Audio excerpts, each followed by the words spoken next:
Everyone, from me, Brent Graham of goodforthegame.co.za. Welcome to this Thursday night edition of the Handicap Rugby Chat That Matters. We're going to be talking Super Rugby Week 3. We got the Moss Man, who's going to be joining us in just a few seconds in the studio. We'll also ask his opinion if he's got any views on URC, but we are going to do a Friday show, 4 o'clock South African time. Once we got the team news on the URC, we'll get into that.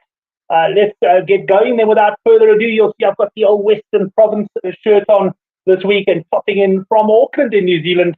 It's the Moss Man. Nathan, how are you doing, mate? Well, just a bit of problem pulling him into the studio. I don't know if it's a connection problem there. Let me just take him out and try and bring him back in. I see him, but he's not moving on the stage. In the meantime, pop over to some of the boys in the live chat. Peter Paul, Ole, hope all is well. It is Peter Paul. I must admit, I'm in surprisingly good spirits after what I can only describe as a horrific weekend of punting. I broke all my own rules. It was one of those, if I liked something, I didn't back it. Well, if I liked something and I didn't back it, it arrived. If I liked something and I backed it, it didn't arrive. So that was a bit of a nightmare. I'm just going to remove Nathan there. And Nathan, if you are listening, try come back in. Yeah, I think he's going to try come back in. Fareed joining us as well. Fareed, I see you had a bit of a go at Bowden Barrett there on X a few minutes ago, saying that the Blues probably need to drop him. I'm not sure if everyone will agree with you on that one. Stefan, hi there, Mana. How's it, Stefan? Good to have you on the show. And 2M Systems also joining us live in studio. So we have got Nathan trying to come back in now, and JJ Bauer also joining us. Good to have you on the show there, JJ. Let's have another go with the Moss Man. Nathan, can you hear me, mate? I can hear you. Yeah. Excellent. That's much better. I've just realised I've got to also put the volume up on my phone here, which is where I'm running myself from. How you doing, man? How's your week so far, and how was your previous weekend? Yeah, weirdly enough, literally just had a power cut, which is kind of ironic because it seems like it's the power cut thing is something that happens to you guys on the South African side. Nathan, keep talking if you can hear me. I'm just having some problems on my side. No, that's all good. So just as we took over to the start time, the power literally just went off. So currently hot spotting off my phone. So yeah, technical issues, but we'll see how it goes. Nathan, you still there? Sorry. I am still here. Great, man. Sorry, I'm just having some technical problems. So what I'm going to do is bring up the betting. And, you can take us through the first game, Mana Pacifica against the Highlanders. We've got a handicap here, plus 8.5 Pacifica, and a point sign of 62.5. And then just excuse me for a sec while I try to get things right. No worries. Yeah, this one, I took an early number when it came up, just because I didn't like the look of it. The 7.5 when it did pop up. Interestingly, as the teams came out, and I sort of reran some numbers, the number that I came up with was right around that number. And in those situations, sometimes I will try to perhaps exit that position, bet the other side. But in this case, I actually feel reasonably good about the Highlanders. I think that my concerns coming into this week about them were injuries in the front row, and they do have injuries there, and I think that perhaps it's more that Daniel Bennett-Brown he's suspended. But it was interesting to see that De Groot and Salamau are actually both on the bench. So perhaps some of the injury concerns that I had were kind of alleviated by that.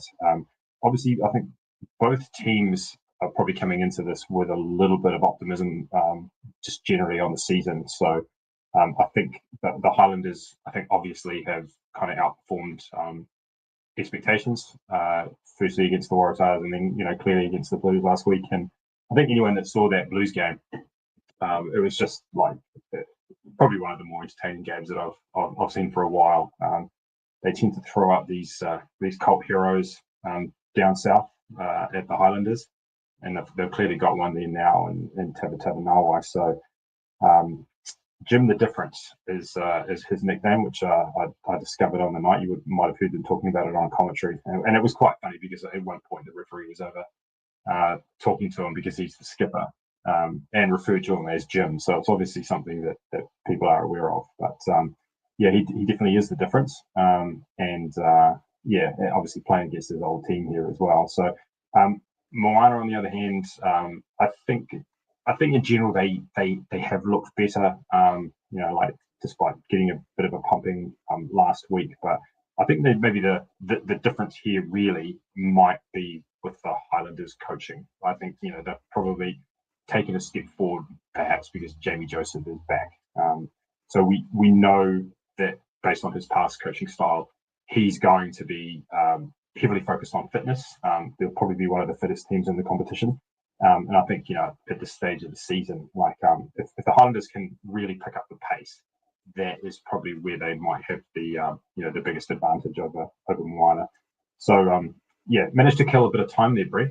Well played, well played, guys. No, beautiful. I don't know what was wrong originally, but when I came back in, I could hear you loud and clear. Great. So very long story there. Short is that I am on the Highlanders, and I wouldn't dissuade anybody from getting on them at that number. 100%. JJ in agreement with you there. He's saying Highlanders -8.5 for him. I must say, you might have caught it as you were coming into the show as well. I was just sort of explaining to people I had a bit of an awful weekend last weekend. Just couldn't do anything right. Picked a few winners, quite frankly, but the way I structured my bets and in the end, I chased. I really chased. And yeah, I think the message came through loud and clear. The Varsity Cup on Monday night, I took a double. First leg arrived, second leg over 59.5 points. And the Varsity Cup, there were no points in like the last 20 minutes. I ended up on 56. And I saw that as the punting guard saying to me, take it easy, Brent. You're going out of hand. And yeah, so I'm going to be taking it a bit easy this weekend. I must tell you, there's a time, and I'm sure, Nathan, you've had that in your punting career as well, where you just think, let me just ease off the throttle a little bit. I'm just not making the right calls. Or is it a case for you, is that the model makes the call, so you don't have that issue? The model makes the calls. Obviously, that I am applying, like in my own kind of layer of subjectivity over the top of that. Well, I kind of have multiple layers because there's sort of an initial model number. Then I will look at how the model is performing on these particular teams, because sometimes there are teams that it's just constantly kind of way off on. A good example of that this year is Cardiff. Like I'm sort of consistently overestimating how good Cardiff are and consistently being wrong. So you learn the tendencies as the season goes on, and you end up kind of staying away from certain teams in certain positions. And so, like if it says bet on Cardiff, I'm sort of hands off. If it says bet against, then I'm all in. So so that's probably one layer that kind of keeps me off things. But yeah, there are sort of some of the more subjective things. And even it's interesting that you said that, because coming into last week, I looked at the numbers that I had for Super, and I was a bit dubious about them, and I basically stayed out of Super Rugby last weekend, but I was involved in top 14, and that went okay, and I was on Scotland, and so obviously that was a good one too. So sometimes it's just knowing just when to stay away. 100%. Yeah, and it's funny because I went on a local sort of podcast program with Ben Kobinski, who's I think it used to be Follow the Bounce. I think it's now called On the Bounce, the show. And of course, I gave some brilliant advice on that show about betting strategy and managing yourself. And that very weekend, I go and break every rule. But anyway, I'll be taking it easy and hopefully building from scratch. I've got a couple of fairly strong fancies this weekend. Not all the prices are on the markets I like out in the URC. And just to mention to you, Nathan, we'll focus tonight. Obviously, just you and me on the show. We'll focus on the Super Rugby, which gets going tomorrow morning South Africa time. But I will also bring up the betting of the URC, and you can let me know if anything has caught your eye over the last few days. Of course, most of the team news on that one only coming out tomorrow. Right, let's get on to the Waratahs up against the Drua. This game, we got Waratahs -10.5 at the moment, and this game is at South African time, 10:35 on a Friday morning. Having a look here at the points line, I can tell you this has been on the move. It opened at 58.5, and I guess just with the tendency of high-scoring games in this competition, it's just gone up and up. And here we got a 62.5 line. What are your thoughts on this one? I think there'll be a lot of optimism for the Drua, probably coming from last week and potentially from week one. Although interesting, like they actually closed as favourites in week one, and so strictly speaking, they actually underperformed because they ended up losing. Although they did concede, I think, sort of 12 points in the last 10 minutes to not cover the 3.5, which I had. So that was I thought that one was done and dusted. But so I think I'm probably going against the grain a little bit by backing the Waratahs, and partly there's sort of a concept of transitive properties where you'd say, okay, well, this team's beaten this team, and then this team beats this team. So can you kind of glean who's the better team from that? And early in the season, that's a difficult thing to do. But one thing that you could say, I think, at this point is that the Waratahs sort of just scraping by the Highlanders actually looks like a better win now than it did at the time. So I think the Drua second leg of a kind of an away trip, without digging too far into the numbers, I would suggest that they probably don't do so well on the second leg of this trip. But again, it's just kind of anecdotal off the top of my head. So I do think in general the Waratahs, in part it's kind of a semi Waratahs looking lineup. They are going to have some good games, and I just have a feeling that it's partly the numbers and partly a feeling that that I think this could be a good weekend for them. So not sort of particularly strong on the narrative side, but I am on the Waratahs and would still be on them at that number. Well, I can see why there's been money for the points as well, because the weather certainly does look good in Sydney. We're quite split here in the live chat. We got Tika Wenga saying he's saying that there's 12.5 on Bet365. Darren Holiday coming in saying the task to start slow and run away with it. So very much in your camp. But then we got JJ Bauer, Drua plus 10.5. He thinks they can win the game. And I must admit, I'm dealing with you here, Nathan, as well. I've got a feeling this game we're going to see a fairly strong Waratahs. We're going to see the Drua fade a little bit. Also agreeing with Darren on that one. But yes, I can understand. I mean, they've certainly been a lot better in their first two games, particularly in last week. They cost me quite a bit of money, I can tell you. And I really wish I hadn't woken up for that 5:30 kickoff against the Hurricanes. Right, let's just have a look at some more comments here. Darren Holiday saying, Drua don't travel well now they're off 6 days rest. That's also a good point. And Blake coming in. Tars have always been a no-bet team for me, temperamental forever. Yeah, you, Blake. There's a few no-bet teams that are, by the end of my punting career, I might have very few teams that I actually bet on anymore. Lots of teams come up as no-bet. We actually did talk about the Waratahs coming into week one and being that Sharks-like team that you don't like to trust. Yeah. And I think that's legitimate, and I think that's fine. But every team has a spot, and and every team has a number that I think it's worth taking. So I mean, I find, and this is probably something philosophically that's hard for people to perhaps get their head around, but I'm not necessarily trying to pick winners, right? I'm looking at these things and thinking, is this going to come in 55, 60% of the time? And that's the criteria. It's not trying to pull rabbits out of hats.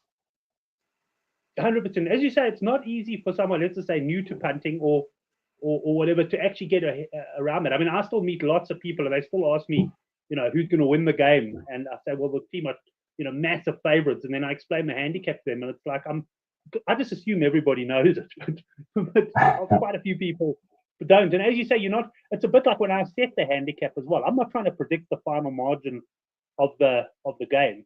I'm trying to predict where the handicap will be. And I saw interesting, I can't remember on whose thread it was or whatever, but I saw on Twitter someone saying, last week, of course, the Chiefs, I kept them at minus 8.5. They opened minus 3.5, and the line moved very quickly to sort of 8.5. And someone said the bookies were like 20 points out or whatever. What did they win by 20 odd or whatever? And no, for me, the bookies were 5 points out because that's where the market settled. So that was where the play was. The fact that they won by 20 odd or whatever it was in the end is kind of irrelevant. The value was there, and seeing that the 3.5 was wrong. 8.5 was actually the right handicap, because that's where ultimately it settled. Do you agree with that? Yeah. I mean, the market in general is, it can be wrong in small samples, but in general, it's right over large samples. And when you see like Zebre beating Ulster, like as a 20-something point underdog, like these things happen. Like, there's just, if you look at that distribution, of results, it has that long tail, and these things happen, and it's not so much about being able to, as I said, pick the rabbit out of the hat. It's saying that if the distribution is like this, and you believe it's just shifted slightly that way, that's a bet. That's what you're looking for. 100% agree with you there. Welcome, Will Moxon, joining the show. Evening, fellas. Hope you're well. Good to see you. And let's move on to Saturday morning early. Now, this is where my weekend really turned last week. I got up, I set my alarm, and then I turned it off. I thought I'm not going to get up for the Hurricanes game, but I woke up anyway, unfortunately. I ended up backing Hurricanes to get over 21.5 first half points, and I chased the overs on points at halftime. Big mistake chasing, one of the things you don't do in betting. Anyway, after that, I just couldn't do anything right. Now, we got the Chiefs. Quite a bit of money for them here. I think, Nathan, you could correct me if I'm wrong, they opened about minus 12.5. And they I've noticed every day the handicap sort of shifting out of point. I was actually going to do the bet on good for the game when it was 13.5, and I never got around to it, and I'm sort of regretting it already. But a big line here, but really, really difficult for me to make an argument for the Brumbies on the plus. Yeah, I mean, this is another one, thinking about, if they played this game 100 times, the Brumbies might win it 5 times, but I do think that there'll be 10 times where they'll probably lose by 20 plus, and possibly more, like actually get properly blown out. So again, thinking about what's the 55 to 60%, I think they cover that number, that percentage of the time. So I think they're clearly like clicking, like from a narrative perspective. Like I think they seem, we talked at the start of the season about them being potential finalists. I don't think anything's happened that would change their mind on that one. The Brumbies, being beaten at home by the Force. I mean, I don't know if that says more about them or more about the Force, but they are missing Alessio at 10 as well. And yeah, they haven't really impressed, and the Chiefs have kind of gone in the other direction. So you're right. This has moved, and there was an early sort of 12.5. I got a little piece of that, and then 13.5. I think there's still 14.5 around. At least I think there was on Bet365 when I looked last night. I haven't checked this morning, so more than happy to sort of take it on at that number as well. And just to your point there, so I'm just popping when you said 14.5 around. I thought I'll have a look. As a matter of interest, PokerBet, one of the other bookies, they're using Bet Exchange at the moment, but they're actually 16.5. So that kind of backs up also what you're saying. In other words, the money isn't going to start coming for the Brumbies. It's going to hit, I think this line's going to hit a point and stop. Where that point is exactly, is it 16.5, 17.5? I don't know, but 14.5 is probably not going to be there sort of tomorrow this time. Would you also expect that to go?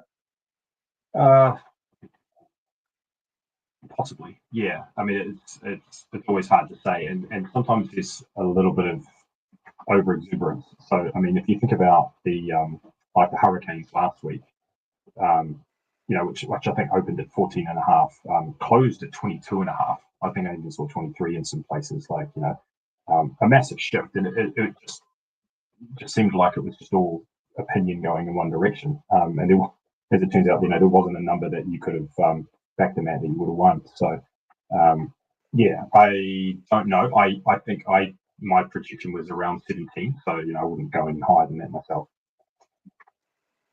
Right, we're just having a look at the points at the moment and just going to the weather. It does look pretty good. A bit of mist early in the morning, but at the time of kickoff, it is of course an afternoon game. This in New Zealand, no rain forecast. Humidity level looks pretty low, certainly in the afternoon. So it does look like it's going to be a very good day. So if we just pop back to that point line, we've got 59.5.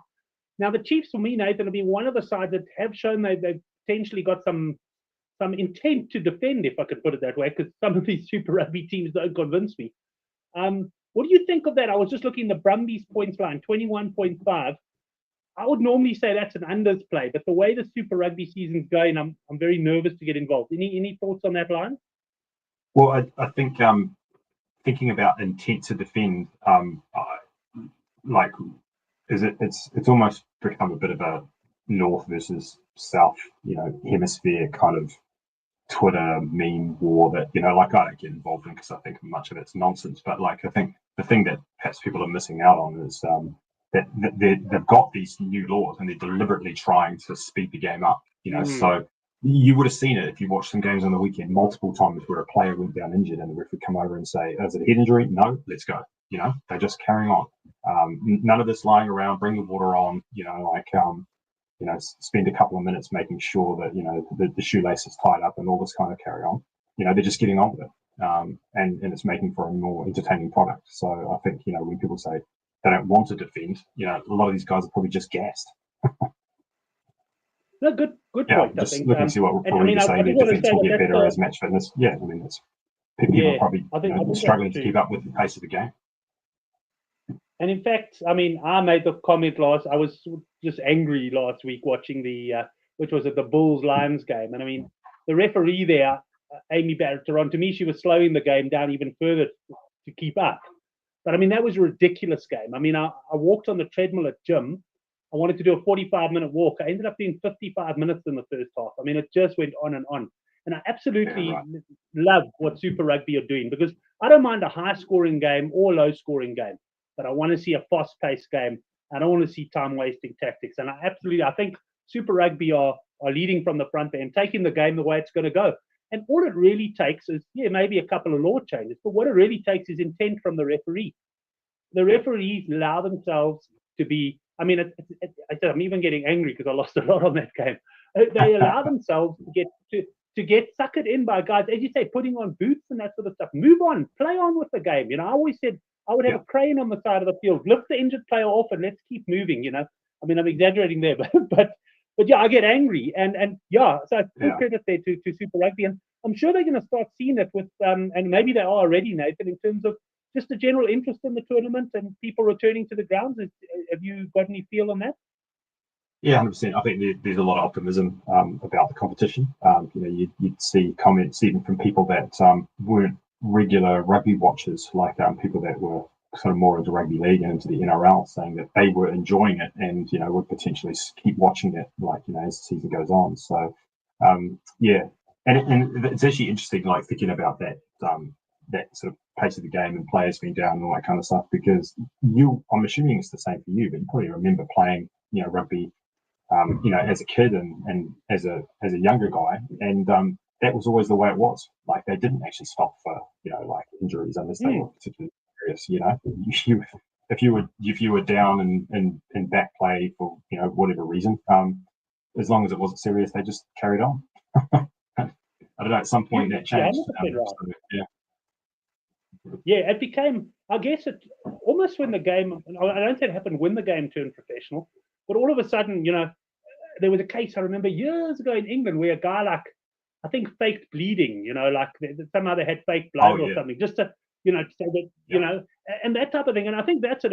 But as I say, for me, it's all about the referees. They need to be briefed properly, and then they need to take action. And I've noticed in Super Rugby as well, when the ref says use it, the players are using it down at the base of the ruck. They're not standing there going, how long can I wait before I do my box kick or whatever. So, absolutely loving it. And let's hope we see that intent come through into tournaments like the URC. Because if you watch one of these, and I don't know what time are these South African derbies for you, Nathan, I don't know if you watch them, but if you do watch them, it's absolutely painful stuff. Are you safely sleeping through the derbies?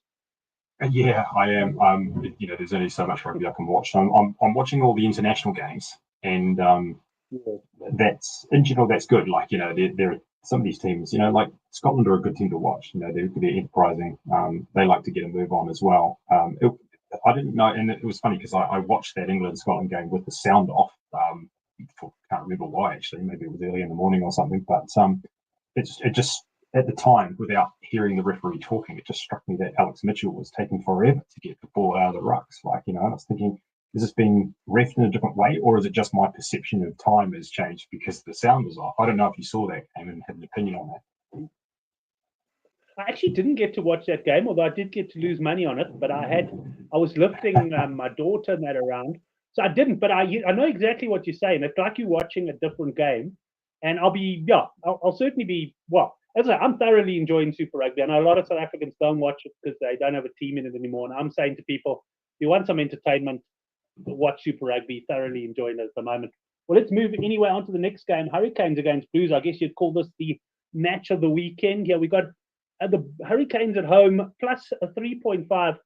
Both of these sides been a bit disappointing so far. The Canes led early against Crusaders before fading. And I mean, the Blues lost to the Chiefs at home in week one and were beaten by the Highlanders last week. So it's almost panic stations for the Blues here, although let's be honest, they'll probably still make the playoffs. What do you think of this one? We got a points line here of 55.5. And the New Zealand derbies are not that they haven't been high scoring, but they've been a lot more competitive than some of the other games.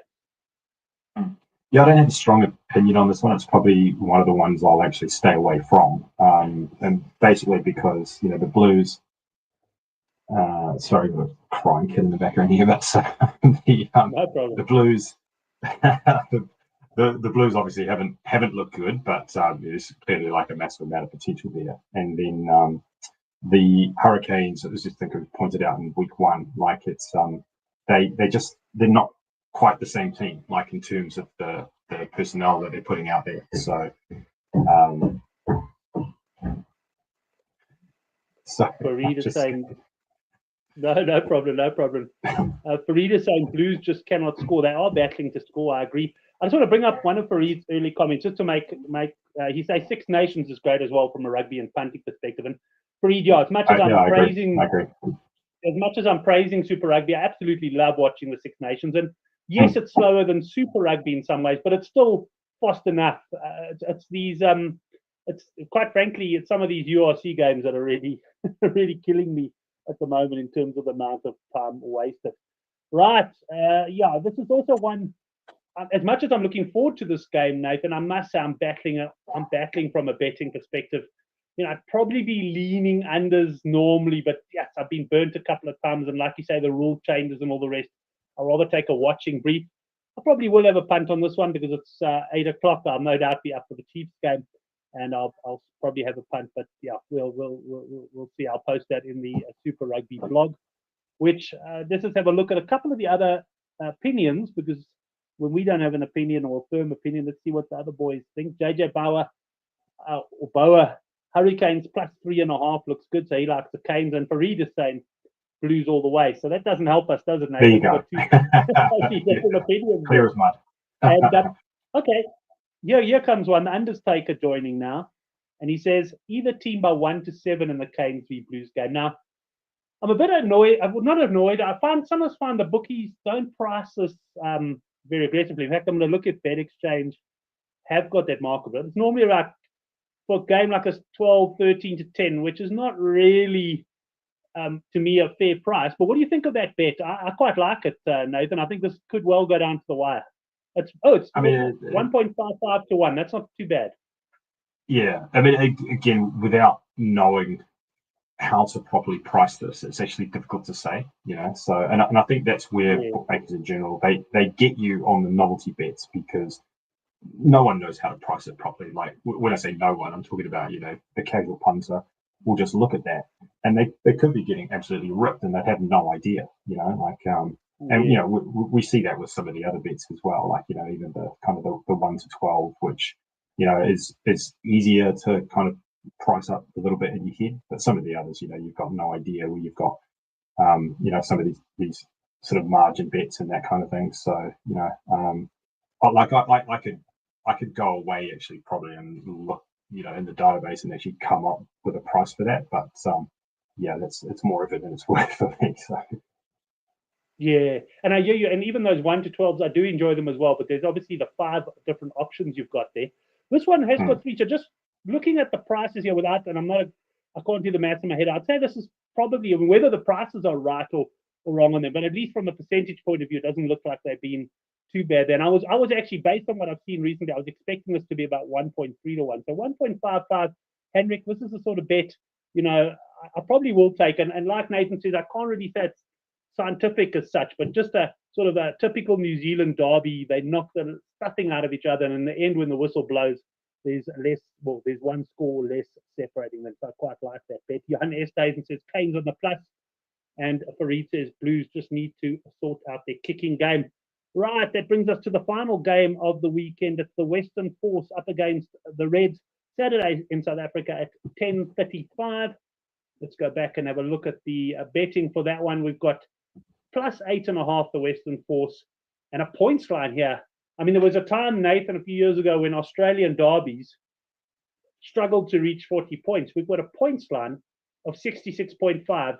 I did check the weather. I think it was this morning quite early, and it looks like nice conditions in Perth. Quite hot, but not as hot as it gets in Perth. And 66.5 though. Gee, I never thought we'd see the Aussie derby priced at that level. Yeah, but I mean, again, that's just picking up on this trend, right? Of ball and playtime, for sure. And fatiguing, some of the big men. So, this game. So I'm on the Force here at 9.5, and this is one of these ones where, like some of these kind of bets, they're a bit of a hold your nose thing, right? In the sense that you're kind of like, the thought of betting on the Force perhaps in the past, like would have been something that you wouldn't have been particularly keen on doing. So, like I've seen, enough small sample size, I know, but at least to know that, they've made some progress, and I suspect that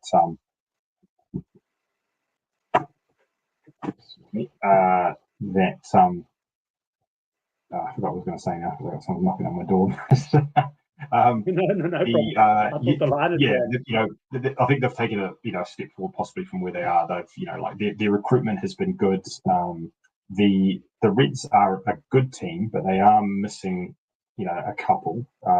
Especially in the back line. I think it's possibly just a little bit disrespectful to the Force. Like it's probably more an historical thing where if you were to at any point over the last kind of 20 years almost, come in and see a game between the Force and the Reds in that line, you'd say Reds, right? But you've got to look at it in the context of this season and these two teams, and like look at the 9-10 combination, which is obviously really key. Like I just think the Force are better in those positions. Yeah, and I take your point about history, and I think it does play a big role, because when I saw the line, that was kind of my first thought, and then I actually thought, the Force, they beat the Brumbies, and they were well clear at one point. They really are playing some decent rugby. Just to look at the weather in this game, pleasant, with plenty of sun, breezy in the afternoon, so should be a good game. This, I must say. I'm also leaning perhaps towards the Force on the plus here.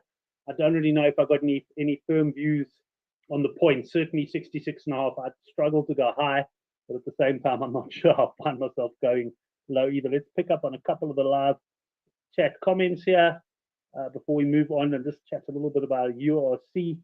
Good to see Dan. He always communicates with me after the newsletter. Blues looking a little bit soft. Farid reckons Blues by 8-14. Force only has Tazano tackling for me, so it's Reds to make the cap. That's for Farid. 14 points over 28.5 for JJ, and Force should keep it close. So I must say, this has been one of those nights, and it tells me already that the bookies have got their lines right, because we really, quite often we have everyone sort of singing from the same hymn sheet. Definitely not the case this time around. It looks like the bookies have done a good job on these markets, Nathan. Yeah, I mean, look, and it's it's kind of early in the season, right? And there's actually a lot of unknowns, with some of these teams. Waratahs, for example, like they've actually only played one game. Reds only played one game. Like we actually still trying to figure out actually, what these teams really are. 100%. Well, before I come and get your best plays or your best bets of the Super Rugby or of the weekend, I don't know how much of a look you've had or how much involvement you've already got in the URC, but I'm just bringing the betting up there. Any games in particular that catch your eye, whether it be from an early value perspective that you may have picked up, or that you're waiting for team news and hoping perhaps to pounce on something?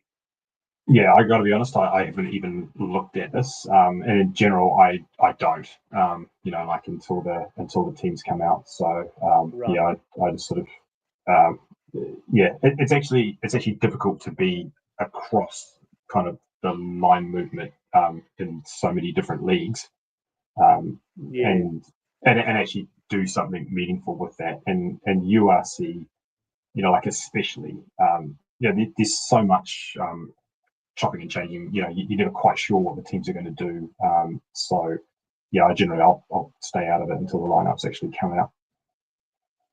Right, 100%. Well, we are going to do, I haven't set the show up yet, so I can't refer you to the link just yet. But if you subscribe to the channel, hit the bell, you'll be notified when we go live. 4 o'clock tomorrow afternoon. I'm not going to tell you the guest is, other than there's a big announcement to be made on the show in his personal life. So that will be at 4 o'clock tomorrow. Just having a quick look at the caps, just from my early perspective. I like the Sharks outright. They were actually about 1.5 or 15 to 10. I backed them on the board there at the start of the week. I expected this. Funny enough, the win margins come in a bit, but the Lions stayed exactly the same. -2.5 Lions. I thought this might move a little bit in the Sharks' direction, but it seems to be fairly stable. And other than that, just to mention a bit of money for Zebra there, I did make them 4.5 point favorites. I think they opened 6.5 and 8. Now they're -8.5. And it's a bit, South African punters watching, it feels a bit like the Pumas in the Curry Cup. They're one of those sides that can perform quite well as underdogs, but you tend to worry about them when they're favourites. So it's going to be quite interesting there. The Sharks to be the favourites, says 2M Systems. Anything on Zebra there for us, Nathan? No, sorry, I have not even looked at this. So yeah. No, that's cool. I thought. No, it's one of those things. It's just one of those teams that you just struggle to see them as favourites because they've lost so much. But having said that, they really have gone well of late, and that is why they are the favourites. Fareed reckons there's. He says this will be the last weekend where there's lots of value, and that will progressively disappear. And Zebra and Leinster are worth backing, his opinion. Right. Well, let's go to best bets now, and we'll see what Nathan, what you fancy in Super Rugby. What are your best plays? Yeah, well, I mean. I'll tell you where I'm at with it, and so I'm on the Waratahs, on the Chiefs, and on the Force. So those are the three. The others, right. As I said, I actually have taken some of the Highlanders, but it was kind of more just like gut feel off an early number, and I still don't mind that. And it's, to be honest, it's really the Hurricanes and the Blues game is the one that I'm kind of unsure of. Like, if I could get a decent number on the Canes, I would probably like that. But yeah, it's the one that I'm probably the most uncertain of. The others, I think they're always pretty good fancies. Yeah, I'm with you on that one as well. And as I say, I'll be trading a little bit carefully. Probably not for long. I'm probably going to end up breaking a few more of my own rules, but I will be trading a bit carefully because I had one of those weekends. Fortunately, you don't have too many of them, but I really, my wife picked it up. I was grumpy as all hell last week, snapping at anyone who came near me. It really was a bad one for me. But Nathan, been great to have you on the show. What's the rest of the Friday hold? A bit of work for you before you watch rugby tonight, your time? Yeah, I mean, the first job was I've got to take this 4-year-old to preschool who's been outside the door crying. So there's been a bit of excellent. Yeah. No, thanks very much, Blake. Saying, yeah, we've said that before, the Tars of South Africa. And I just want to finish off with Johan Super Rugby treble. Canes +3.5, Force +8.5, and Tars over 35.5, and that works out at 11 to 2. Thanks, Johan, for coming in on that one, and look forward to hopefully quite a few of us joining. I know it's not everyone's favorite time, 4 o'clock live on a Friday tomorrow for our URC preview. That's it, folks. We'll also be back next Thursday night, of course, with Super Rugby chat, and also Six Nations we're going to be talking about next week, including the big one between Ireland and France in Dublin. Nathan, thanks very much, man. Have a great day, and we'll speak to you hopefully next week. Cheers. Cheers, everyone.